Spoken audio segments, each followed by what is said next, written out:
So, I want to talk about today a few issues with like my health challenges um and do a live Q&A about it, and also share with you something that maybe might be helpful for you, especially if you struggle with certain conditions for a long time and you've done a lot of health changes and just things aren't working. So, and I'm going to talk about how my health has really changed after taking an antibiotic, and then how I became incredibly insensitive and unable to metabolize something called oxalates, which has resulted in a host of symptoms. And we're going to talk about that. And don't turn this off just because you think you don't have an oxalate problem. First of all, I also want to tell you that I'm on my way home. I'm in Colorado, in this really small mountain town, and I was here for the past few days working on a business plan. And so I just love those little tiny towns in Colorado. They're just so cute and yet sophisticated. And so it's just really nice to stop at an organic cafe and have lunch there and stuff like that. So, but that's why I'm in my car. I typically don't do calls from the car. But here we are. So there's a few things that I want to share with you. And before I dive into this whole thing about and why am I suddenly so unable to process oxalates and my health has really taken a big dive, I want to kind of preface it by saying, that it's actually really, it can be incredibly frustrating. And I'm sure some of you might have experienced that before, where you think you do a lot of things right. You take care of yourself. You have a really clean diet. We take care of ourselves, like, I don't know about you, but I'll walk the talk. So meaning like what I put up my books, what's in the on the website, what I talk to you about here. When you see my cooking demos, like I actually eat that stuff. Like I don't have another second life. That like there's public persona of Magdalena doing this, and then in reality I do something completely different. Like I don't do that. And so I'm turning 50 in a month's time. In fact, I'm in a town right now assessing out a place to potentially invite a whole bunch of girlfriends and have like a girlfriend's getaway, and just to celebrate my being 50. And I'm feeling amazing as someone who is 50. But in the same time, my health has taken such a big dive, just about a couple of months ago, and this is right after taking an antibiotic. So before I go there, I just want to share with you that sometimes healing and health is not linear, right? Linear in the sense that I eat well and I'm gonna be okay. I mean, obviously it can be extremely helpful. I eat really well, I take supplements, I take care of myself, I exercise a lot of self-care, I get a lot of sleep, and I follow a lot of the stuff from Hormones Balance that's really been helping me, right? And yet it's like sometimes you can really go on a regression, and no fault of your own. I mean, it's a different thing. It's if we come to a point you're like, oh well, Thanksgiving, I'm just gonna go a little wild, and then you feel sick afterwards. Okay, well, that's one thing, but that wasn't my case. And I'm wondering, has any one of you here experienced that kind of thing where you are taking care of yourself, and instead of getting better, you kind of regressed and things have gotten worse? And so it can be extremely frustrating. And I had a similar health crisis about 8 years ago, ironically, also after taking an antibiotic, which has caused the exact same thing. That's why I knew so quickly that I had a problem with oxalates, and all my symptoms were related to oxalates, although it took me a while to figure it out. So I just want to share this with you. If you're frustrated, if you feel like life is not fair, welcome to the club, because I do have my moments right now that I'm feeling this way. And and at the end of the day, I also know that I just need to dive deeper, do a lot of more stuff that I have never thought about before, maybe deploy some other modalities. And as I'm going through this health journey, like an additional paradigm, if you will, I am going to be sharing that with you. So I will tell you what I know today about oxalates. I also want to share with you how antibiotics can really change your health much more than you realize. And then we can, talk about oxalates and all the symptoms related to that, because it could be you too. And so please do not think that oxalates are just kidney stones. There's actually a lot more. So what happened was 2 months ago, I was in Vermont and something bit me in the back of my leg. I got this, this seemingly small bite. And the next thing I know, that within 3 days, it's gotten so bad that it had about like 5-6 inches diameter. It pretty much took out majority of my calf. And the skin was beginning to look like a reptile skin. I called my friend who is an emergency physician, and he says, listen, this looks like cystitis, which is a staph infection of the leg, of the skin. It happens often on the leg. And he says, listen, this looks like it's going deep, and once you go systemic, then you're gonna go septic, and you're gonna be then in the hospital on an IV. So he freaked me out. So I immediately went to urgent care, and and I got what was expected, and that was an antibiotic, right? The doctor, of course, with my reluctance, the doctor says, this is not a broad spectrum antibiotic. Don't worry about it. It's not going to do as much damage as any other antibiotic would do. So I took it, and of course the cystitis healed up. It took a long time, to be honest, but it worked. Like within 10 days, it was pretty much, you might say, gone, although the scarring was still there. And then about 3 weeks after I finished the antibiotic, about 2 weeks after I finished the antibiotic, I started feeling like not like myself. And it was because it coincided with my driving back. If you guys remember, I did the East Coast trip in my camper van. And I did it from May all the way till October. I saw the change of seasons in Vermont, which was stunning. I was beginning to feel really crammy. And I started, blaming it on change of seasons. I don't do that well with fall. Maybe the mold from the mold that is making me feel this way. Maybe I'm just fatigued from being on the road for 5 months, all of that, right? And the truth of the matter was that it was none of that. What I was experiencing was the inability for my body to metabolize oxalates. And I'll tell you about oxalates in just a second. And that has resulted in me feeling in extreme pain, sharp pain, feeling like horrendous stiffness, so much so that I had to use my hand to move my leg, especially my right leg, and in order to get out of the car. So then, you kind of rationalize it and think like, oh, it's probably because I haven't been doing enough yoga and I have not been stretching enough, and all these really different, reasons that we find in order to stay optimistic and not just, not be a hypochondriac, right? And then by the time I got home to Boulder, it was a brutal long drive of 5 days and 3,000 miles of nonstop driving. And by the time I got home, I had fever, low-grade fever that just would not wouldn't go away. I started having racing heart and heart palpitations. My oxygen levels, according to Aura, my ring, was beginning to go down. I thought I had COVID, so when I tested for COVID, it wasn't COVID. So then I thought maybe I contracted Lyme disease, right? Because it was just that whole thing of inflammation, inability to sleep, horrendous fatigue, feeling really foggy-brained, and as well as and that pain was just inexplicable. I've never been in so much pain.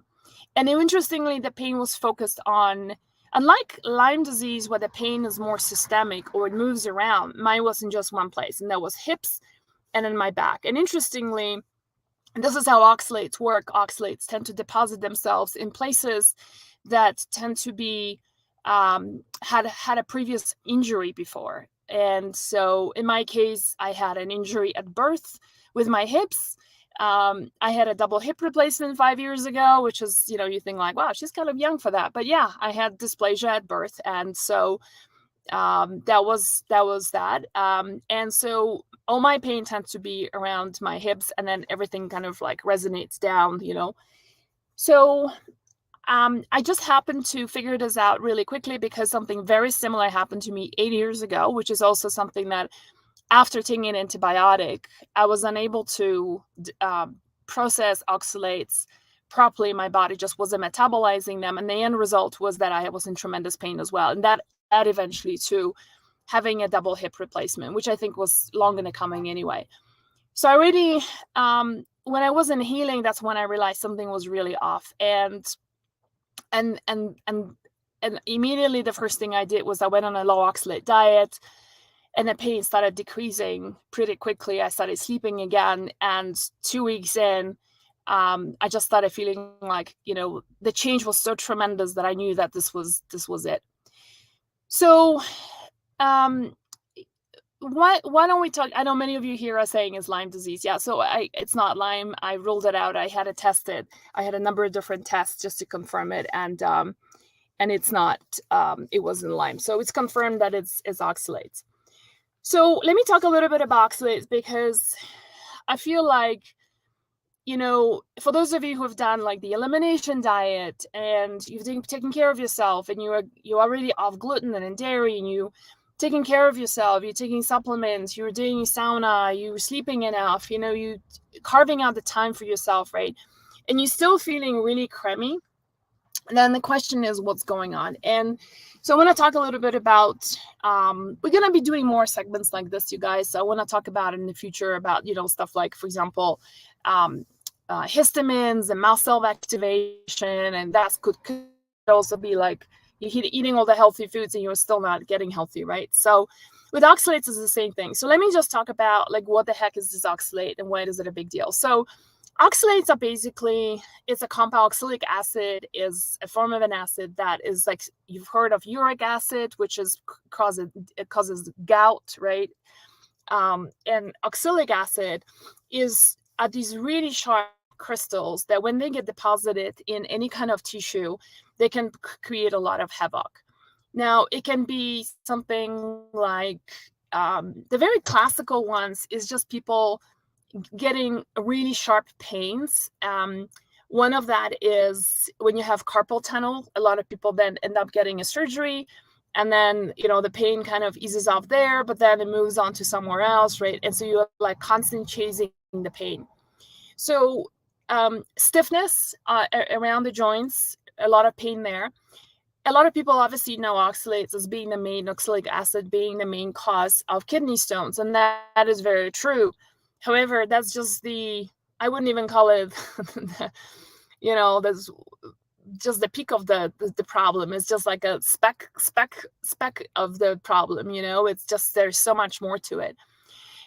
Jen, do we have like a list of symptoms by any chance pulled out? If not, then Sally Norton has got a really nice one that we can maybe post. So I want to point you towards certain resources today and talk a little bit about it if you suspect that might be a low oxalate, maybe oxalate, you're not metabolizing oxalates properly.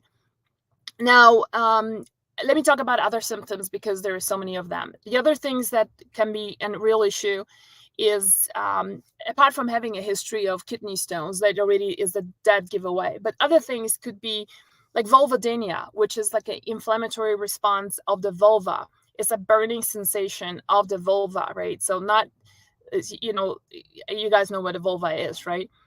A lot of mental functions. So things like depression, anxiety, but also like just feeling not very sharp in the head. And I certainly had that inability of just really process things really quickly, but also a great sense of lack of motivation. I just felt like everything I was doing, I had to push myself over and over again in order to accomplish something really simple. Like the sense of sluggishness and lack of energy was just so profound. A lot of urinary problems are being also correlated with oxalates. So like, for example, if you are having constant UTIs that just would not go away, and you've done a lot of really great stuff like you've done demonose, maybe you've done some probiotics, or not antibiotic, but probiotics. You've done, baking soda in order to alkalize the whole system, because then when the E. coli bacteria can't live there anymore, and you've got maybe even antibiotics for your UTI, and it has come back with a vengeance, right? Then it's a really great time to look into whether it could potentially be oxalates as well. There is, the list of the symptoms, it can be so long. Oxalates also love to deposit themselves in the thyroid. If you have a history of thyroid issues, they can create low thyroid function and downregulate the ability of the thyroid to bind with iodine and then produce the T4 hormone. So, that's another thing, is like, if you feel like you've done a lot of things for your thyroid, you follow Dr. Isabella Wentz, you've done a lot of the really great stuff, and you're still not feeling wonderful, like you're still not budging, there's a possibility of oxalates as well. So there is, let's see. Thanks so much, Jen. This is super helpful. Let's see what else is there. Wearing supportive, feeling unable, weak, easily injured, slow to heal. Yeah, so that's another one, slow to heal. One thing that I've been realizing, I don't think I fully ever recovered from oxalates, to be perfectly honest, as in the ability of metabolizing them from my antibiotic dose from 8 years ago. I was better, it's not as bad as it is now, but it's still quite a lot of, I don't feel like I'm fully recovered. So one of the things that I also have found is, like, when I go and work out after, I've been doing weight training before my trip. And so with the weight training, I always felt like I was pretty sore after the workout. And so my recovery was not as fast as it should have been, even though I was working out 2 times a week for months. It's like, I should not be sore anymore, right? And I still was. And so that was slow recovery, but also recovery from illness, a slow recovery on your, on your wounds, for example, right? Could also be a sign of oxalate issues. One of the things, the person who actually helped me figure out, actually told me about oxalates, was Trudy Scott. Some of you may know her. She's famous in the anxiety, just generally in the health space, but and she's the anxiety expert. And I remember we went shopping together, and I was making breakfast for this group of people. And she said, and she was part of the group, and she said, don't cook for me because I've got a special diet and it's just really hard for me to navigate the whole thing right now. So it's like, just do your own thing, I'll do my own thing. And I'm like, what kind of a diet are you on? This just sounds so weird. And she couldn't eat like sweet potato, and I had all these healthy foods on the menu. And she said, oh yeah, I got burning feet. And so guess what? Burning feet, for those of you who have burning feet, is another thing to look into. My new housekeeper told me that she's got fibromyalgia. And I said to her, that's really interesting. What are your symptoms? And she, so it's the regular horrendous fatigue, a lot of pain. She gets up 2 times at night to go to have an Epsom salt bath. Can you just imagine living like that? And I've asked her, I said, so what else? And what do you eat? And she says, I'm gluten-free, I'm dairy-free, I've tried keto. And keto is great. Like, I'm a big fan. I've tried keto too. It wasn't working for me because there was a lot of nuts and seeds in there. There was sweet potato to some degree, right? And so the nuts and seeds, that's what kills us. So I'm going to talk about in a second what a lot of the healthy foods can also contain, actually very high on oxalates, unfortunately. So, and this is where it's kind of frustrating, right? It's like, you do that smoothie with spinach and almonds, and it's just an oxalate bomb. So let's talk about that in a second. I want to just finish symptoms. Okay, so Jen has been posting a ton here. So let me just go over this. A lot of digestive issues. So the microcrystals can deposit in the digestive lining, right? So you can trigger and aggravate, perpetuate a wide array of digestive issues, including gastroenteritis, leaky gut, rectal pain, bleeding, IBS. I also have been having a diarrhea since I took the antibiotic. which is one other thing I want to just mention, that fight all you can to avoid taking antibiotics. Seriously. So much worse than what I think doctors are admitting it to be, because it is, especially for an antibiotic that you can find alternatives for. So like, for example, if you're having a ear infection, especially if you catch it early, there's so many natural remedies that really, really work, like garlic oil, right? And mullein, and you can buy it at over the counter. If you have UTI, there are so many things to be done with, including D-nose and drinking baking soda and taking probiotics, right? Having sinus infections, right? Again, look at natural remedies and catch it earlier. You don't have to take antibiotics. I think it is one of the very misleading things from Western medicine to say that an antibiotic is not gonna hurt you.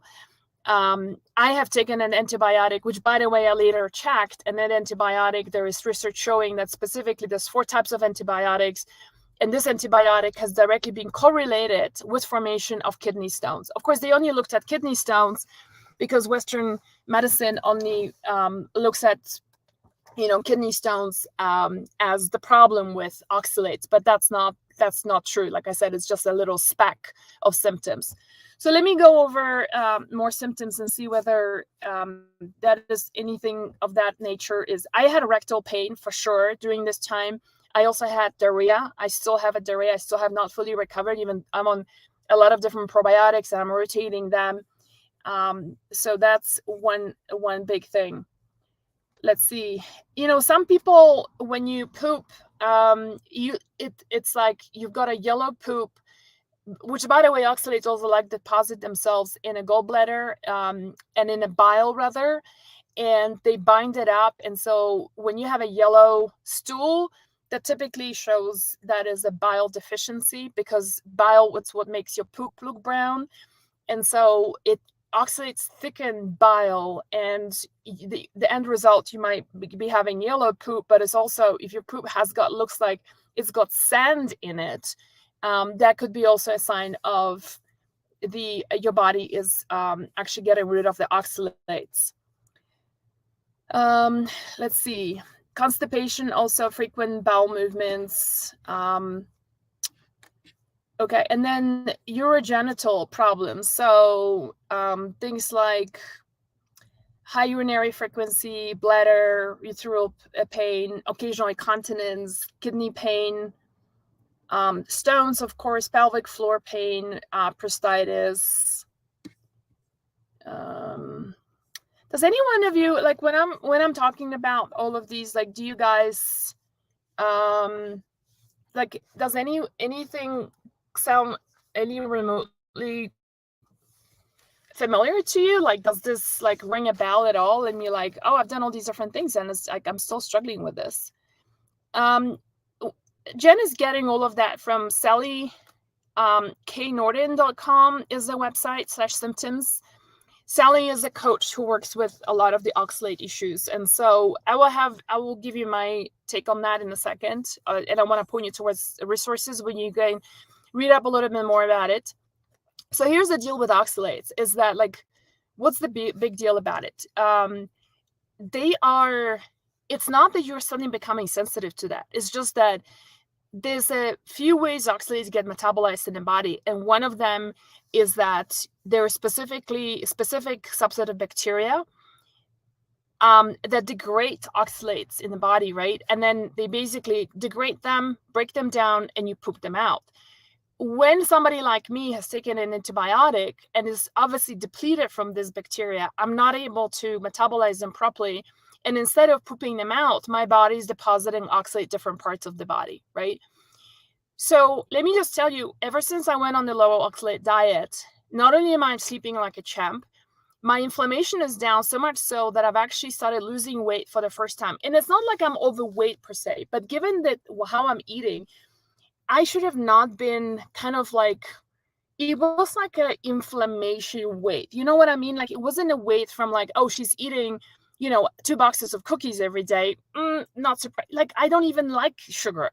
And so it was always surprising to me why I'm kind of like, especially from bottom down, I'm not going to chunky side. I'm not as defined, and I don't want to say the word ripped because I'm not 22 anymore, right? But I used to be ripped. That was my physique. Like I was the ripped girl. You can see muscles on. You can be like, I could count my I mean, you could really literally see my abs, and like my back. I have a very muscular back. I couldn't see any of that, and ever since I started doing low oxalate, because of the whole inflammation going down, I actually have definition again, and without changing. Well, I've changed my diet, but it's not like I'm avoiding sugar altogether. And in terms of calories, I'm not actually eating any less calories. So it's again, as the inflammation has come down, I'm sleeping better. My pain is almost gone. I'm feeling a lot more positive, upbeat. I have a lot more energy throughout the day. I'm sleeping better. I feel like I'm a lot more motivated and optimistic about life in general. So just a lot of really wonderful benefits. Okay, so Jen, so let me just talk a little bit about, can we do like a list of foods? Like what's high in oxalates? And you'd be really surprised. So, somebody's asking, so where's the this oxalate diet? So I'll tell you about it in a second. It isn't as developed, so just heads up on this. It's not as developed as, say, low FODMAP or keto or the elimination diet. I've purchased a couple of cookbooks. One is okay, the other one I returned because it was just absolutely outrageous. So there isn't just a lot of like resources. You have to kind of learn how to navigate and kind of come up with your own recipes. So here's the thing: the foods that are high in oxalates you'll be really surprised, but like all the things like all the nuts and seeds apart from flaxseed are very, very high on oxalates. Now with oxalates, the issue is not like with gluten. Even a little bit of gluten is going to mess you up. The thing with oxalates is the amount that matters. So for example, you may have discovered that you could do a quarter of a cup of almonds, but anything beyond that is immediately going to bring on the symptoms. Or you could be so debilitated from not having any of the bacteria to be able to break down oxalates that even just a couple of tablespoons of almond butter is going to mess you up. So anyway, generally the amount is what matters, right? And there are some sheets you can download online to get the reading of the amount of oxalates that are present in different foods. But let me just give you more examples. So nuts and seeds, except for flaxseed. Beets are very high. Sweet potato is very high. Potatoes in general, unless you boil them and take the skin off.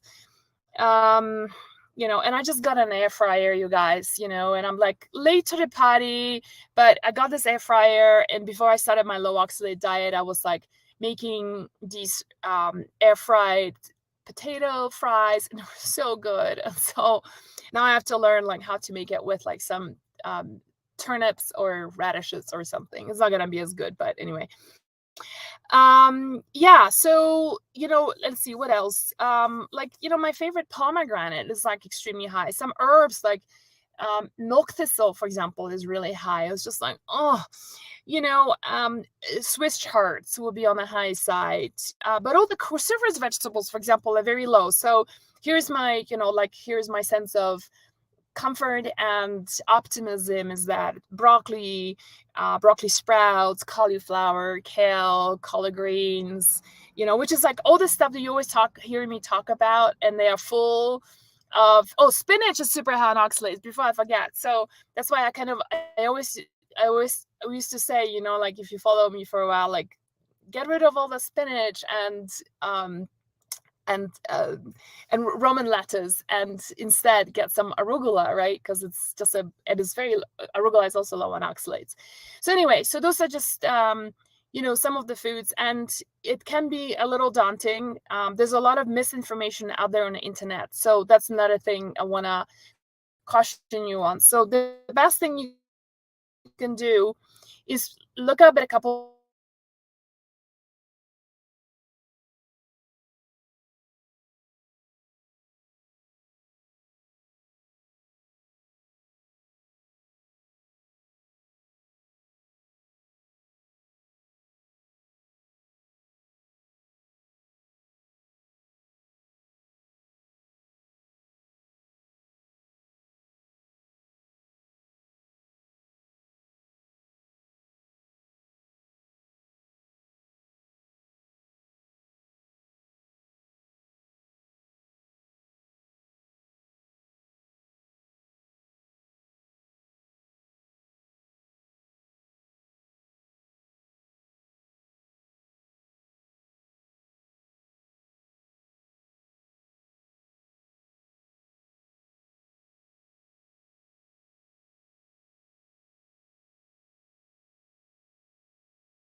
Um, Jen, am I back?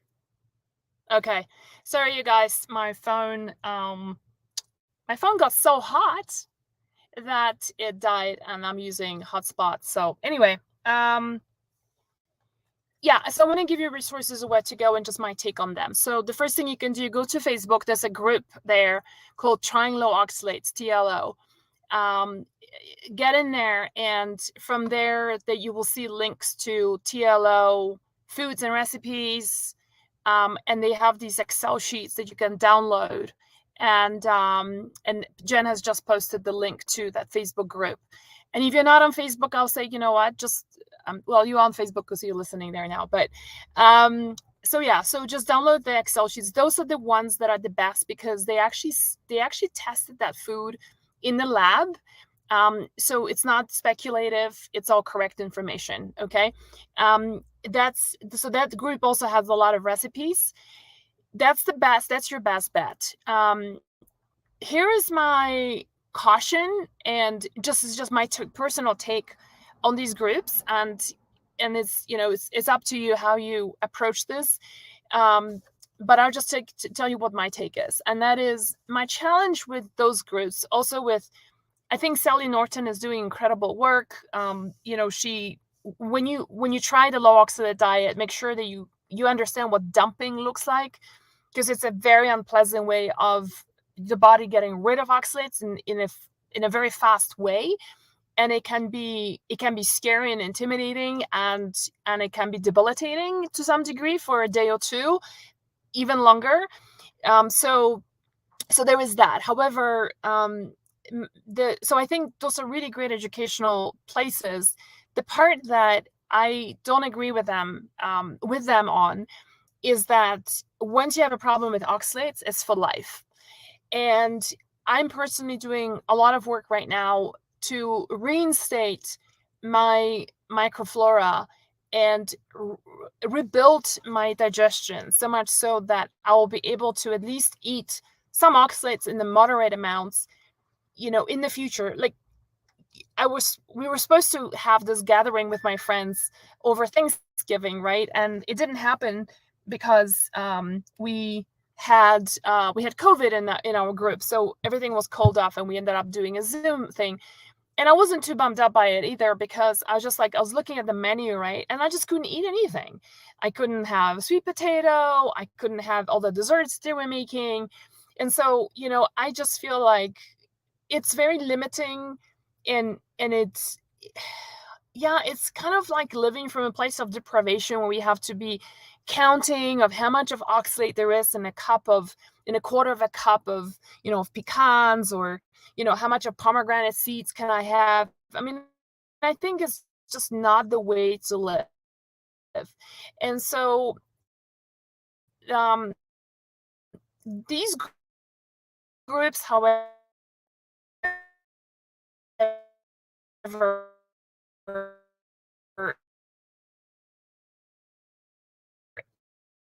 are of the opinion that once you have a problem with oxalates, it's for life, and you're gonna be having to be on a low oxalate diet for the rest of your life. So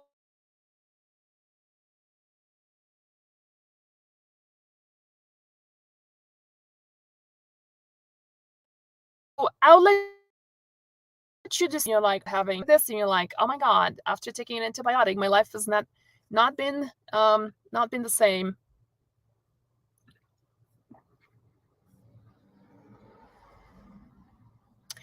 Yeah, so magnesium citrate, but also calcium citrate can bind them. It can bind oxalates, and that's one way of doing that too. And I personally tried it a few times with different foods, and it works to some degree. But again, you have to remember to take magnesium or calcium citrate. There is a lot of correlation also with oxalates. I don't know how much more I want to go deep into this, because I also don't want to kind of scare you, but there is a connection between oxalates and candida. So that's another thing, like for those of you who struggle with candida for a long time and you just can't clear it. And that was definitely one of my challenges, is that I found it really hard to clear candida. I do all the antifungals, and then the minute I stop the antifungals, everything comes back. And then the other thing with oxalates, there is a correlation between is the inability to metabolize fats. So, you have something that's got even healthy fats like avocado, a lot of olive oil or saturated fats, right? And you're like, it's all sitting here, like nothing is getting digested, or and then your poop is floating, right? And that's like a typical classical inability of processing fats correctly, is when your poop floats. You got floaters there. Okay. Jen, do you want to just do any comments, or do we want to still? My husband took an antibiotic this summer and has been having lots of these symptoms since then. I'm wondering if this is could be why. Yeah. So let me, Stacey. I think there is there's two schools of thought on that. One is just to do it at the low oxalate diet, and within 2 to 3 weeks he would feel it. The recommended approach is not to go completely low oxalate 100%, because he will start dumping and it might not be pretty. But if he starts feeling relief after that could be an indication. Now, when it comes to testing, it's a little bit of a contentious topic, because on one hand, the people, practitioners, are of the opinion that you don't really pee out oxalates because the body is just not excreting them properly, right? It's not pooping them up, not peeing them out. And so the oxalates deposit themselves in the tissue. And so when you do a urine test, like the organic acid test, then there is an item for oxalic acid. And like when I was in so much pain when I had the first one 8 years ago, and I was working on my cookbook, and I was literally, chocolate. Oh my gosh, I forgot to mention, like one of the things that's high is on oxalate is chocolate, you guys. Cacao, right? I mean, just like so many people's favorite. So, I had some recipes in my cookbook that had cacao in them, and I would taste it was a cake, purple velvet, I think it was called. And I would put it in my mouth and taste it and see what taste it and consistency is like, and I had to spit it out. I couldn't even swallow it. I mean, that was the end of my cookbook, and it was just pretty horrible to do that. Anyway, so when I tested, I did the OAT test, and my oxalic acid was barely elevated, and I was in so much pain. And I purposely did it on the day that I had eaten cacao and some other things, and I was in a lot of pain, and it just wasn't happening. So so I would recommend that highly, to try it with that. Will you talk about oxalate dumping and symptoms if you cut them out too fast? Yeah. So I want to stay on for like just a few more minutes, but that's the reason why I'm giving you the resources to research more. And one of the cool things about that Facebook group on trying low oxalates, they have guides section. If you go down to the guide section, there is one specifically on dumping, and they have about 3,000 comments on people experiencing with dumping, and everyone has a different. I mean, there's some common threats, such as having burning in their rectum and seeing the oxalate, like their poop looking like sand. People having literally like sand coming out of their skin. They have, if in your eyes, they are like, oh wow, it's suddenly sandy.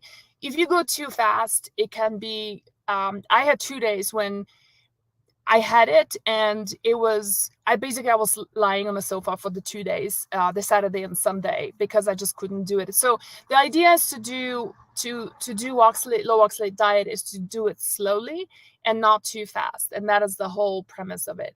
Loretta is asking, have you heard of the burning mouth syndrome, and is there an oxalate connection? Yes, there is, for sure. So that's one thing that that is connected. The other thing you might want to rule out with burning mouth syndrome is vitamin B deficiency. So that's another thing to look at. Jen, are there any other questions or comments?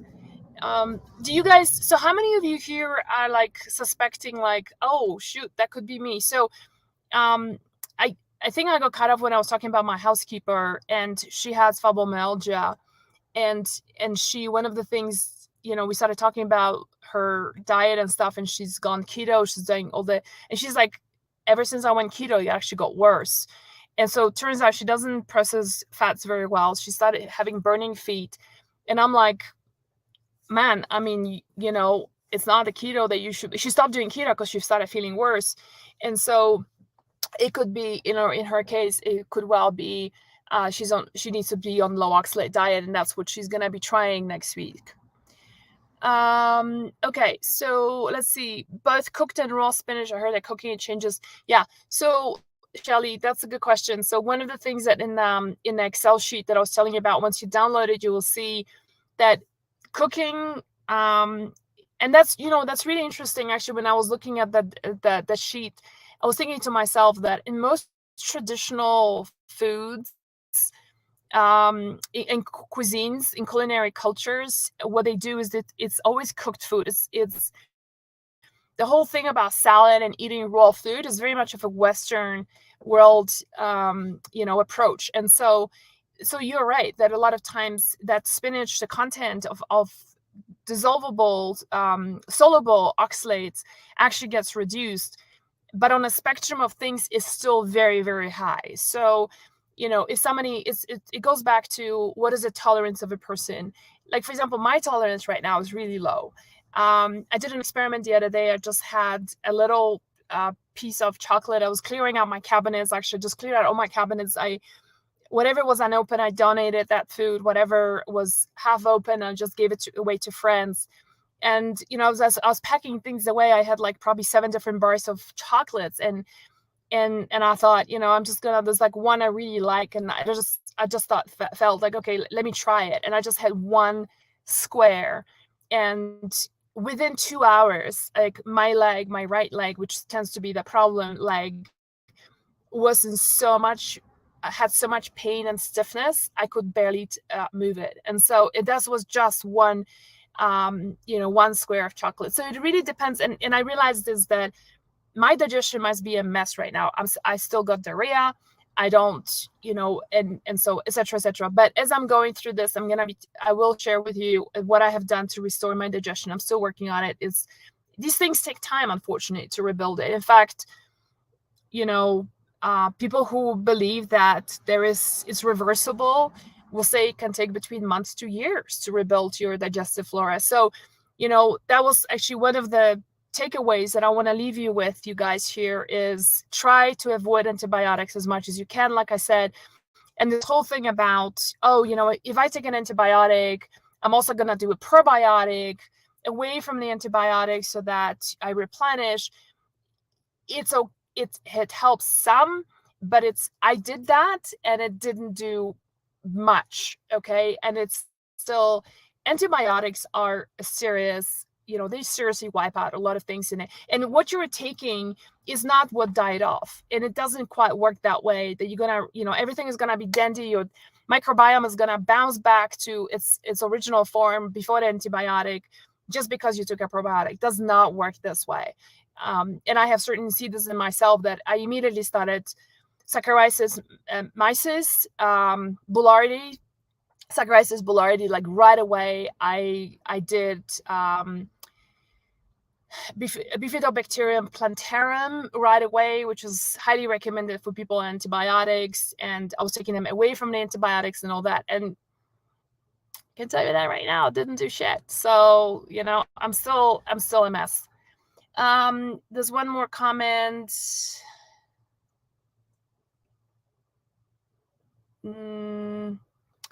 Lynn, so I'm curious, Lynn, so you saying here, thanks for recognizing oxalate. I have been following the TLO group for several years. They helped me a lot. Yeah, that's awesome. I'm wondering, Lynn, whether your ability to metabolize oxalates is better now than what it was before. And are you doing anything to restore your digestion? Because I'm certainly not going to be all about elimination alone of oxalates. I'm all about restoring my digestion so I can have at least a medium level of oxalates and be a happy camper with that.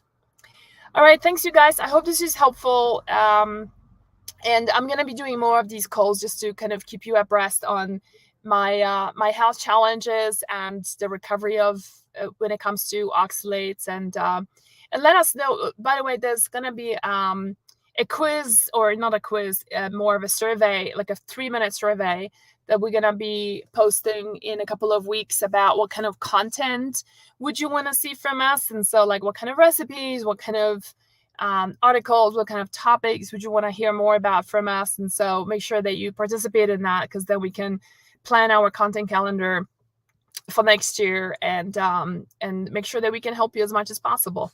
All right. Well, thanks everyone. Have a great Thursday, and it's almost the weekend. And I'll see you soon. Bye for now.